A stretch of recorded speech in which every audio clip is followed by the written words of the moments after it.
It's bright and early. It's always very weird to see a big picture of yourself on the screen. It makes you feel very, very self-conscious. But really, really excited about today's session and to delve into storytelling with an audience of leaders on the continent who, at this point in time, the ability to connect, to build trust, especially when we're talking about the advent of technology, just the avalanche of content and information that we are exposed to on a day-to-day basis, and AI coming at us, at full speed, the ability to use soft skills to still build those bridges across human beings, to build that connection and trust is absolutely pivotal. So I'm very, very excited to get into storytelling with you. Now, there are a couple of ways in which I could introduce myself. I could come here and say, hi, my name is Kalinda. I've got 30 years of experience as a communications professional.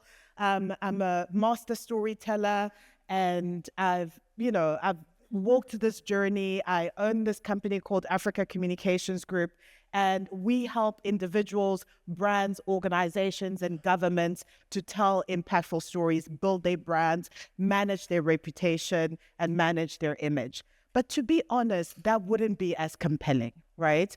It's not a compelling introduction.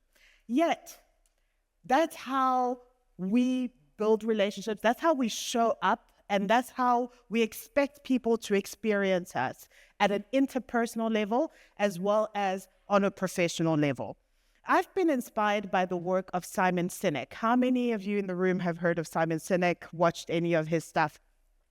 Really great thought leader in the area of connection, trust, all of the things that we're going to be talking about today. One of the principles of Simon Sinek's that really inspires me is what he calls the golden circle. How many have heard of the golden circle? So the idea of the golden circle and what Simon says is that most of the time, 95% of us, when we interact with other people, whether it's in a work context or a personal context, we tend to start the conversation with, hi, I'm so-and-so, this is what I do, this is how I do it. And very few of us ever take the time to be intentional about communicating why we do what we do. But the why we do what we do is actually the most compelling part of the story. And that's where we're able to really shape and communicate our value proposition. And so what he says is that the great storytellers of our day, the great leaders of our day, those who have really kind of shaped both the business world and the world in many, many other ways, actually flip that golden circle around. They start with why. What do they believe? What are their values? What do they bring to the table that's really different? One of the biggest questions and probably most important questions you can ask yourself as a leader is what makes you unique? Every time I start a workshop, I start to, a class or anything like that, I do a bit of teaching. The question of what makes you unique really, it seems like an easy question, but it's not an easy question because it requires that you go a little bit deeper and peel the onion so that you can get to the core of what is it that you believe that you want other people to believe, right? So he says, if you start with the why, you're already going in the right direction. Start with the why and then talk about how you do what you do, and then you can get to eventually the what you do. Because what you do is absolutely not what makes you unique. Your job, your title, what you do on a day-to-day basis is not unique, but why you wake up in the morning, why you are excited about going to work, and why anybody else should care, that's really the unique factor. So I'm going to introduce myself in a slightly different way.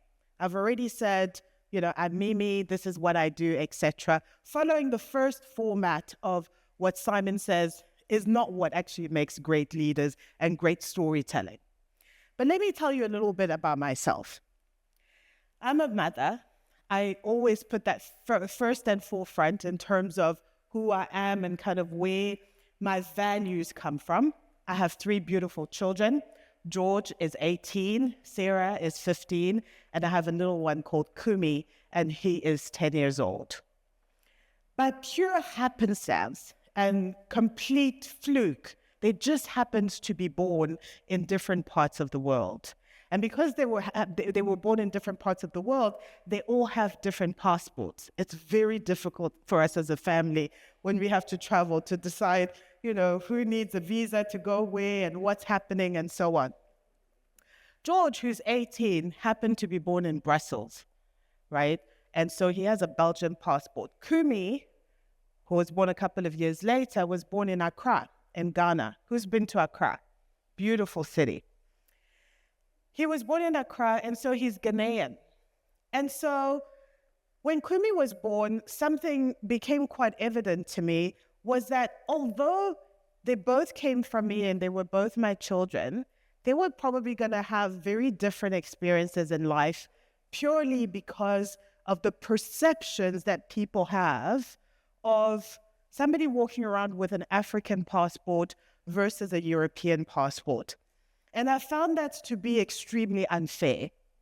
We wanted to take a trip, a family holiday at some point to go and visit family that happened to live in Europe. And the amount of paperwork that I needed to put together for Kumi, who was probably 5 or 6 months at the time, where is he going? Where is he going to stay? Who is he going to stay with? Is he going to come back? He's 5 months. What do you mean?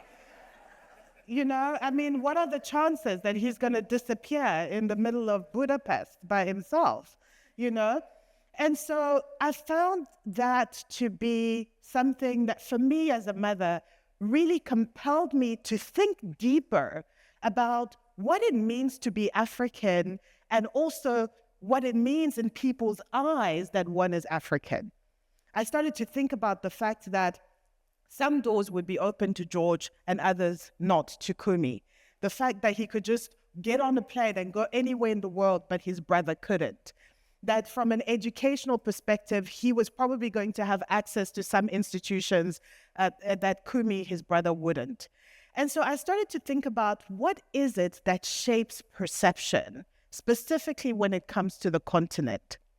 And so in my little world, having studied communications, having worked as a communicator for many, many years, I thought, well, what can I do to make some sort of contribution towards this issue of narrative and perception as Africans? What can I do?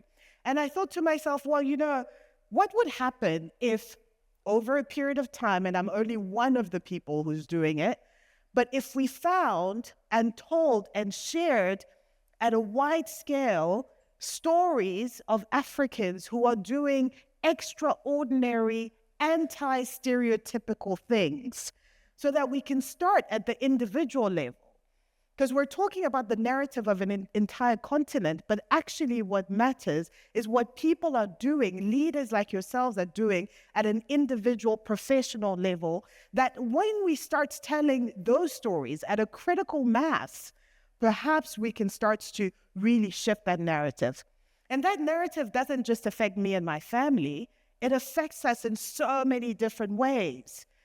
Our ability to raise investment in FDI, to drive tourism, people coming on the continent and trusting us with their dollars and capital to be able to grow our economies. So the issue of narrative is one that goes a really, really long way.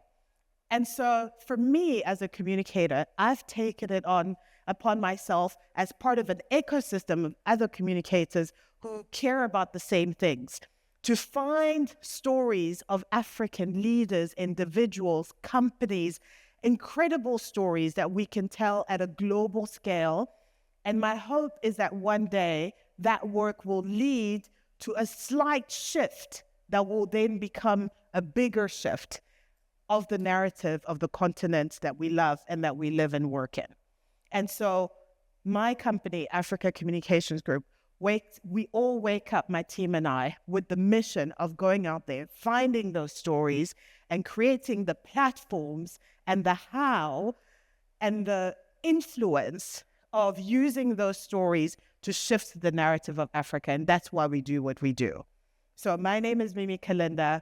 I'm a communications professional. I run a PR agency based in Johannesburg with offices around the continent. And I love this continent so much That's what I do for a living. So if you think about, now you know me a little bit better, don't you? So when I'm going into a room with another communications professional, what I call the baggage that I bring in the room is quite different to the person right next to me. It's not that I go into every room telling the story, but the fact that I can draw from it to even drive me out of bed every morning makes a huge difference in how I show up. And so that's the power of story, and that's the power of really understanding that golden circle and being able to flip it around, and yourself understanding why you do what you do, and then being able to build the bridge between yourself and those, who are in front of you, what you are trying to incentivize to some sort of action, whether that is a vote, a buy, a partnership, or whatever it is. Now, when we talk about leadership in the context of storytelling, and I'm sure I'm in a room that when I say the word storytelling, we're already on the same page.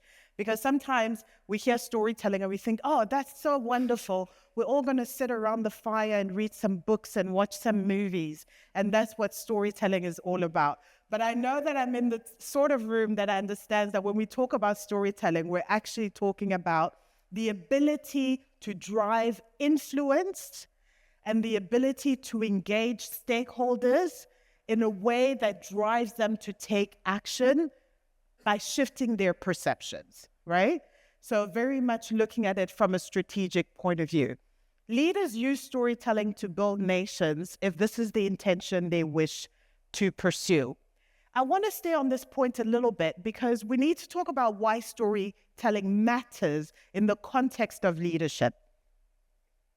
1994 was a pivotal year. It's always one of those years that I kind of go back to and I think, wow, what a time, Speak to my children about it and they're like, oh, we weren't there, we don't care. But it's just, it's such a, one of the things that I think we need to do better as a continent is also capture our stories for future generations. Because 1994 was a very, very important year. Two things happened in 1994, and I use this example because it is, I think, a pivotal way of thinking about storytelling in the context of something that can shift, essentially, the trajectory of humanity. In South Africa, we had an election in 1994, first democratic election, and it was, I was a child at the time, but it was, I experienced and I lived in this context where you felt, real change happening, like something was happening and things were never going to be the same again. But that's also when I actually made a decision about what career I was going to pursue, because I watched the news very closely. I was enamored with the media, and particularly the ability of the media to drive specific agendas in order for us to end up somewhere that was predestined, if you will. And so one of the things that I picked up that the media was doing in South Africa is to build this narrative around the Rainbow Nation, right? Like one day we were not calling ourselves the Rainbow Nation, and the next day we were calling ourselves the Rainbow Nation. And it was quite interesting to see what was happening contextually at the time that this narrative of the Rainbow Nation was born. And it was born to really keep us together as a nation, to give us one vision and kind of one journey, to have that goal that we want to go to, and also to present us to the world in a completely different light to how we had been positioned before.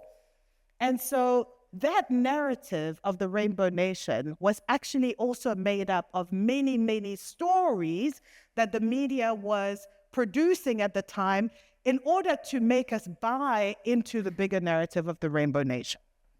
So that's South Africa. At the very same time, in the east of the continent, East Central, in Rwanda, we had a genocide, right? We've all heard about the Rwandan genocide. And so when you think about the genocide that happened in Rwanda, it begs the question of how do you get a people to the point where they have bought so much into the idea of otherness. They've bought so much into the idea of separation that they're willing to pick up machetes and go next door to their neighbors that they've lived with. Their families have lived next to these people for generations and kill them and end lives. It's mind-blowing, isn't it? And you think about, and I was thinking about at the time, what are some of the narratives, what are some of the stories that have been passed down around the dinner table, in the farm, for all these years to lead a human being to go and do that to another human being. And so for me, when you look at both cases, the rise of South Africa as a democracy and the fall and subsequent rise, thank goodness, of Rwanda as a country where more than 1 million people were exterminated in 100 days, you have to go back and think about the power of narratives. Now, I want to set the context because sometimes we use words interchangeably. There's information, there's story, and there's narrative. What do we mean by information? Pretty straightforward. We're talking about data and facts.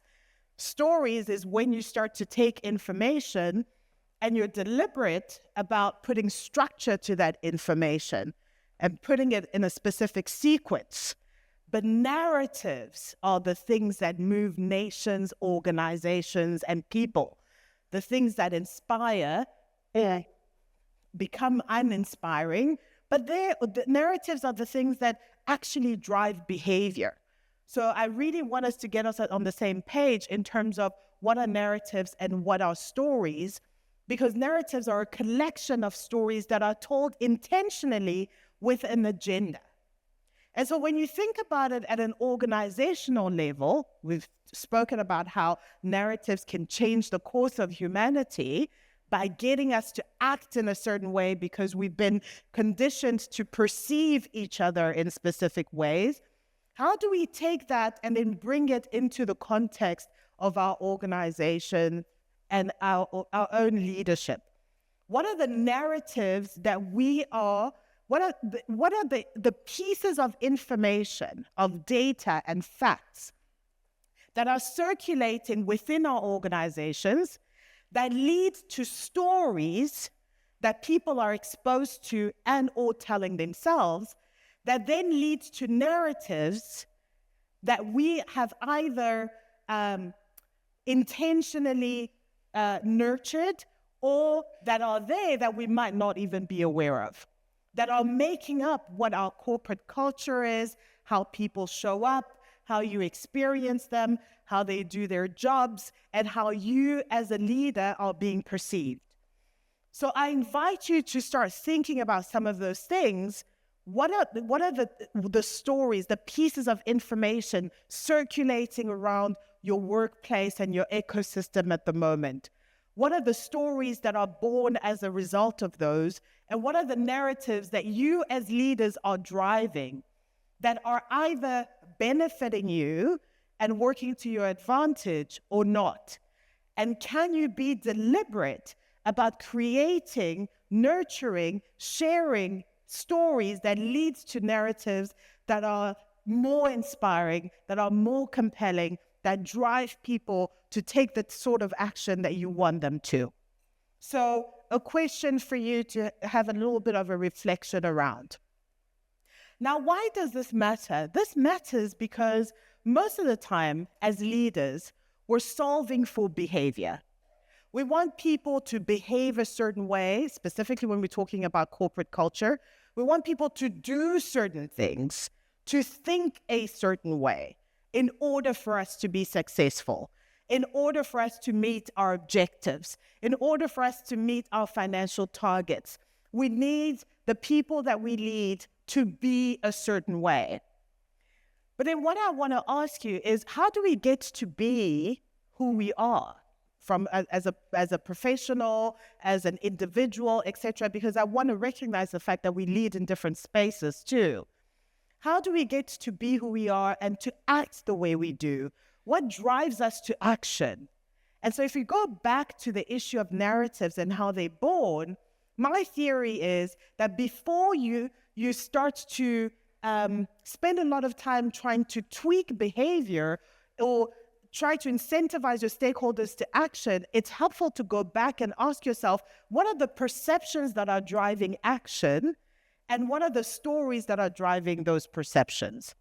So essentially, my theory is stories lead to perceptions and perceptions drive action. So if you're trying to solve for action without taking a step back and thinking about what are the perceptions that are making people act a certain way, what baggage are they bringing in the room, what informs what they do and how they do it, and what are the stories that are behind that, then you're solving for action and you're solving for behavior without going back to the root of that behavior.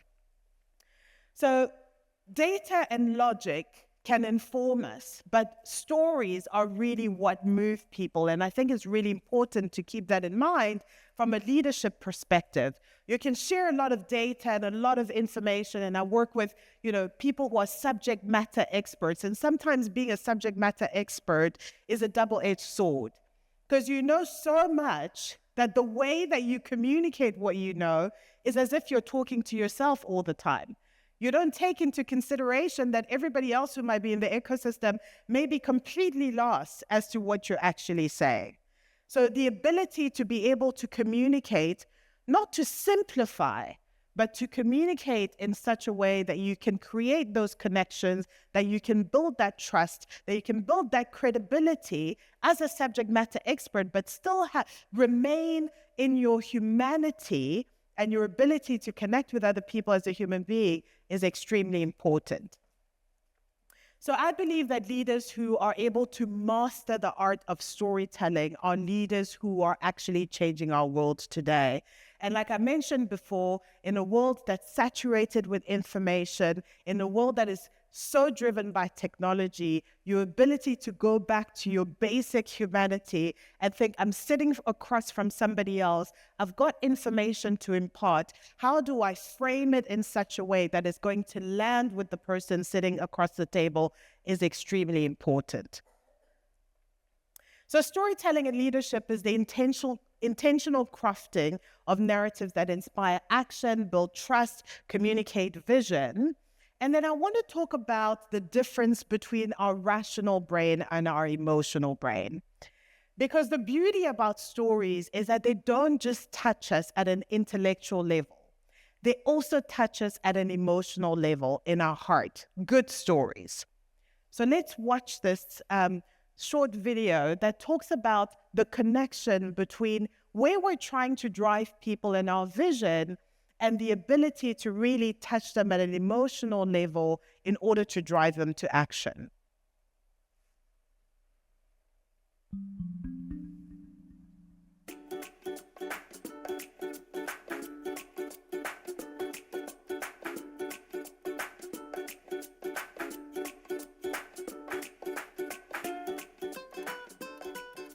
Psychologists know that there are two systems in our brains, the rational system and the emotional system. Jonathan Haidt, who's a psychologist at NYU, came up with a great analogy for these two systems. He said, think of your brain as a human rider atop an elephant. The rider represents the rational system. That's the part of us that plans and problem solves. The rider might do some analyzing and decide, hey, I want to go that way.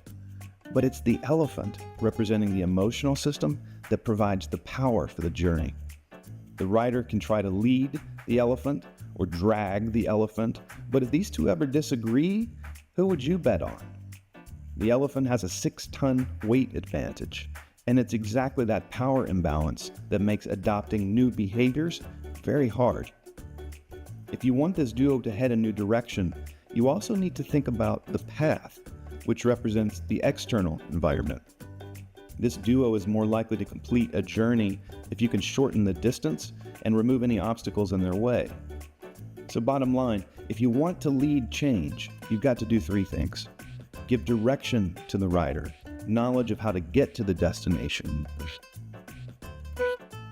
You've got to motivate the elephant, which means tapping into emotion. And finally, You need to shape the path to allow for easy progress. That's how change happens.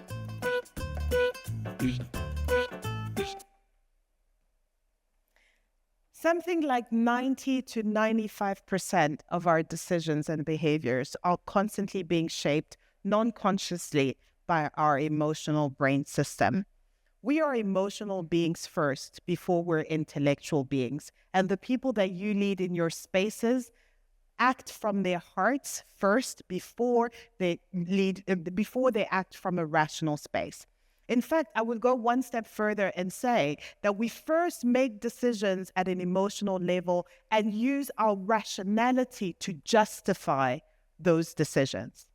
Now, if that is the case, and you're leading people that are leading with their emotions first, then hence is why stories are so powerful. Because stories have the ability to connect us at a human level that rationality and facts and data and statistics do not. And so your ability to learn to tell really great stories is what's going to build the bridge and be, the thing that drives that elephant forward. Okay.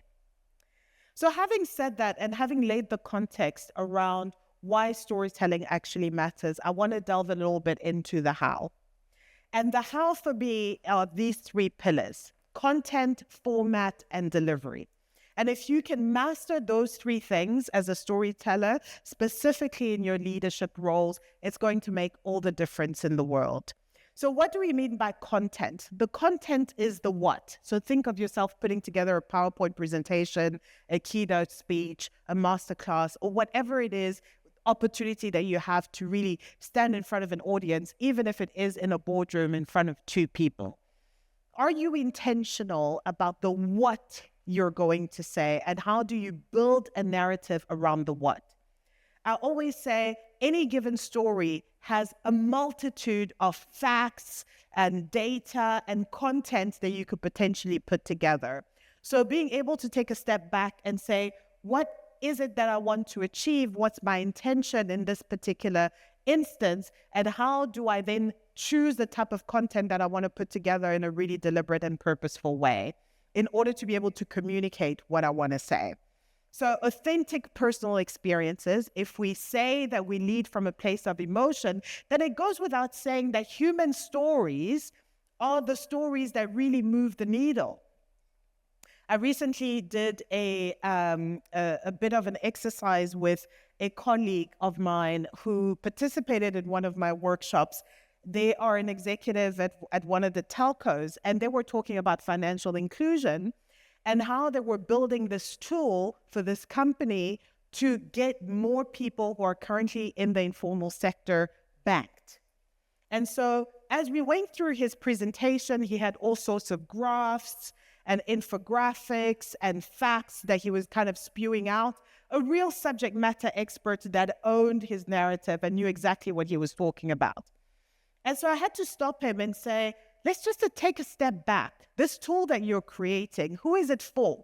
Imagine one person that you're going to impact, whose life and business is going to be completely turned around, and by default, the community in which this person lives.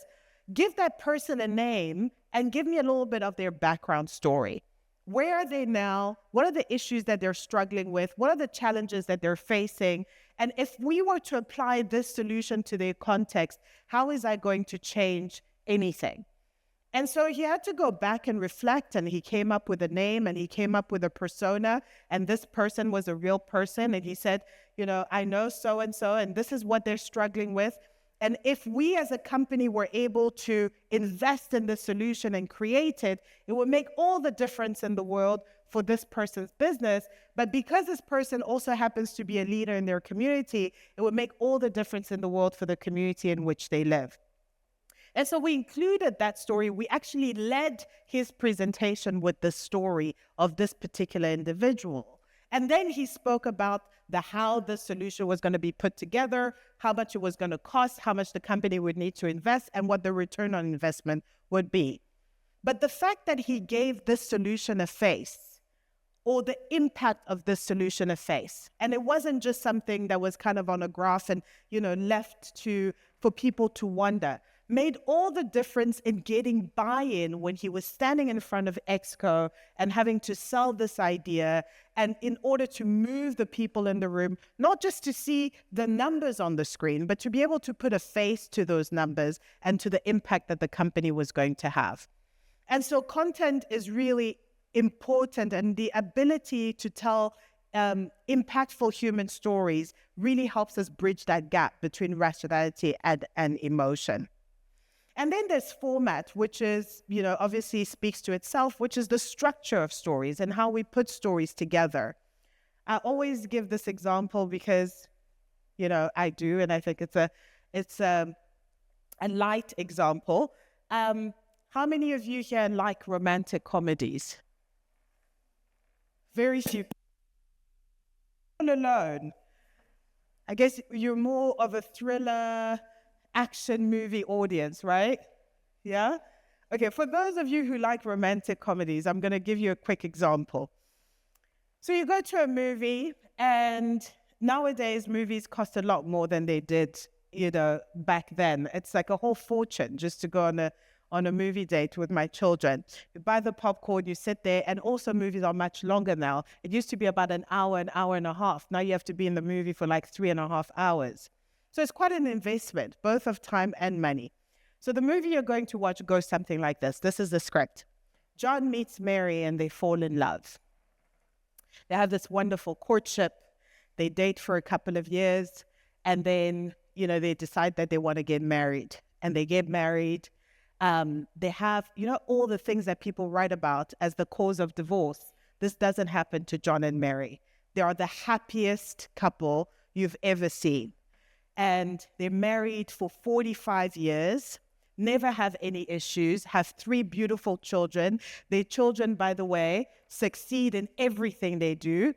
They play soccer, they go to school, they're A+ students. They're just amazing.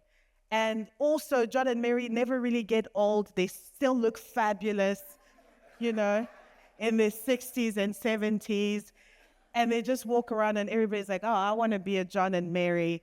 And then one day when they're almost in their 90s, without illness or anything, they just one day sit on the sofa in each other's arm, give each other one last kiss, and then they fall asleep, and then they go to heaven. Right? What an awesome story. No. If I had to pay the 200 Rand or whatever it is that you now have to pay to go to the movie, spend 3 hours to watch this thing, I would come out of there absolutely pissed off. Because I'm thinking, first of all, completely unrealistic. Secondly, nothing happened, right? Nothing happened. But I'll give you a different version of that story quickly. John meets Mary, they fall in love. They decide that they want to get married. John decides that he wants to introduce Mary to his parents. So he takes Mary home to his parents and say, Mom, Dad, please meet Mary. I'm totally head over heels in love with her. I want to marry her. She's my soulmate. But Mary is just not the type of girl that John's parents ever thought he would bring home. She doesn't dress appropriately. He comes from a conservative family. She doesn't dress appropriately. She doesn't speak the way they expect her to speak. From the get-go, John's parents are like, we don't want Mary as our makoti, right? And so they give John trouble about that. And now, guess what happens? You have a story. You have a conflict. I have a reason to pay attention to what's going on. Because I'm thinking, there's so many things happening. Are John's parents eventually going to give in? What is John feeling? Because now he's having to choose between his wonderful family and his bride. And Mary's thinking, well, you know what they say. If you marry the guy, you marry the family. So do I really want to be part of the family that doesn't like me in the first place?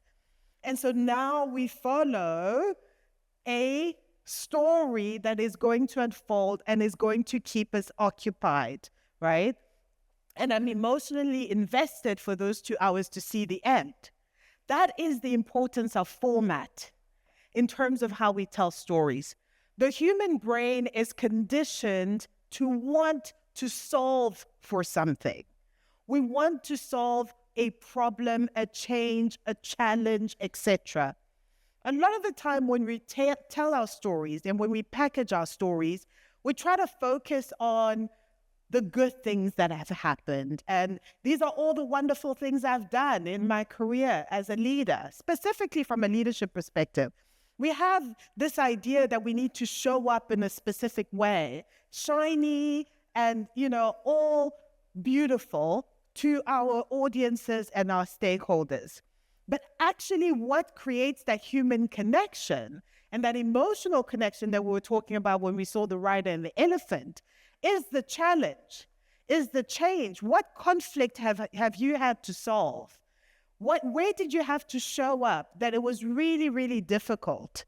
And how did you manage to come out of that situation? So from a leadership perspective, it's actually the stories that put our backs against the wall that are the most compelling stories of our leadership journey. So I would invite you, as you think about how to shape your stories, or even the stories of your organizations, by the way. We love stories of organizations that, went through the biggest changes and the biggest challenges and came out on the other end better than they were when they went in. So think about that from a format perspective as well. And then delivery. I wish I had the time to do a whole bunch of exercises with you, get you off your seats, and we can do voice exercises, etc. Because you can have the most wonderful content, package it in the most compelling way, but then fall flat when you actually stand in front of people to be able to deliver that story. So body language, voice, one of the greatest gifts that we were given as human beings is our ability to use our voice to drive emotion and to drive attention, right? So how do we use that as well? Big part of storytelling. So in terms of crafting your own leadership narrative as I close, I'd like for you to think about what really makes you uniquely you as a leader. What are some of the things that you bring to the table that nobody else does? And I'd like to also just warn you that just as you are not a blank canvas, nobody in your circle of influence is a blank canvas. We've all been conditioned, and like I said, and I keep repeating, we all bring baggage into the room. So when I come to you today, just like if you were in a boardroom and you were making a presentation, it's helpful to keep in mind that before you came here, what did you do? You woke up, maybe you checked social media and you saw something that rubbed you the wrong way. You listened to the radio on the way here. You heard something about, the politics of the world or the country. Even before today, you've had experiences, you've met people, you grew up in a specific context. Storytelling is also very contextual. We live in a specific political, economic, cultural, linguistic, and traditional context in our own as individuals, but also as a society. So you're not coming to me today as a blank canvas. I have to find a way, a little corner in your bigger canvas where I can hopefully leave a mark. And so the same thing happens to you if you were in my position, is to think, who's standing in front of me? What are some of the things that I can say that maybe just for a moment can push aside that conditioning and be able to leave an impact? So who are you? What do you bring to the table? What makes you uniquely you? Another trait that you might want to consider is getting into the habit of asking people in your ecosystem, how do you experience me? That's not something that we do very often. And get into the habit of giving that feedback to people too, from a place that is kind and constructive, but it really is one of the biggest gifts that we can give each other. How do you experience me? It's a hard question to ask, but if you get into the habit of asking it, I bet you the answers that you get are going to propel your leadership to a completely different level. What have you overcome? We've already spoken about that. Get into the habit of sharing your challenges and obstacles because you don't want to be the boring version of a John and Mary. And what vision are you inviting people into and how do you drive them there? So very quick framework before I close to go from story to strategy, how are you going to embed storytelling in change management, in your internal communications, in your brand positioning, and in your stakeholder engagement as well? I've got this framework that is CSIC, which is start with the challenge, talk about the challenge, be able to frame that this is the context in which we currently live, right? We're going through a change, and this is why. This is the solution that we have, that I have as a leader, and this is why that solution is unique to me, but it's also unique in terms of its ability to solve for this challenge. Talk about impact. It's one of the hardest things to do, but be able to frame your impact in human terms, not just in number terms. How are you affecting people's lives? How are you really changing the status quo? And then the last thing, but very important, that we often forget, after you've told that story, have a call to action. What do you want me to do about it? Where do you want me to show up? What is it that you want me to do next now that you've told me the story? So that's a framework that you can use. And I think we don't have to do this exercise now, but if you can keep this with you and maybe, do it in your own time, if you could write down one moment in your life that shaped your leadership style, take a few minutes and do that. And with the context of this talk, be able to talk about a pivotal moment that happened, describe what you learned, connect it to your present moment, and then consider sharing it with somebody. Because I can come and talk about storytelling all I want, but if you're not going to get out of your comfort zone to be able to tell those stories, then there's no point. And the last point I'll make is this idea of authenticity. We're often told that as leaders, we have to be authentic. It's almost become a cliche. Everyone's saying, be authentic, be yourself, etc., which is great, of course. However, if I were to be authentic, I wouldn't be standing in front of you right now, because actually my authentic self is the most introverted person you've ever met in your entire life. I really don't like standing in front of other human beings. I don't like being in the same room as other human beings. I'd rather be, back home reading a book in my room, etc., and never have to interact with other people. But I love what I do, because I do think that it makes a bit of a difference. And so because of that, how do I balance that and my authentic self? How do I balance what I do for a living and still show up authentically? So this is how I've thought about it, is that, and if you ever have the time, please watch a TED Talk called The Importance of Being Inauthentic by a guy called Mark Bowden, Bowden. And I love how he talks about authenticity, because what he says is that if you imagine the human being as somebody who has a container of different attributes and character traits that we can draw on at any given moment, the ones that we think are authentically us are simply the ones that we've had the ability and opportunity to practice the most. I have practiced being an introvert more than I've practiced not being an introvert. But it doesn't mean that I don't have it in me to be able to stand in front of an audience and speak. And so if you're thinking about connection and impact, how do you go into that toolkit of everything that you already have and find the tool that you need for that specific moment and practice being that more? And so I just want to make sure that we are on the same page, that just because you're being authentically you doesn't mean that you need to retreat. If you are an introvert, doesn't mean that you need to retreat in a corner. So having said that, storytelling isn't just an art. It really is the essence of leadership. I would invite you to rethink your narrative, to really think about leading with authenticity from the toolkit, contextual, and making sure that you're landing the impact that you still want to have. And use your story as a tool for transformation. If there was ever a time that we needed you to really share your story and to lead from a place of narrative, it was now. Look at the state of the world, but we can still make a difference. And stories really, really drive transformation at a deep level. Thank you so much for having me. It was a pleasure.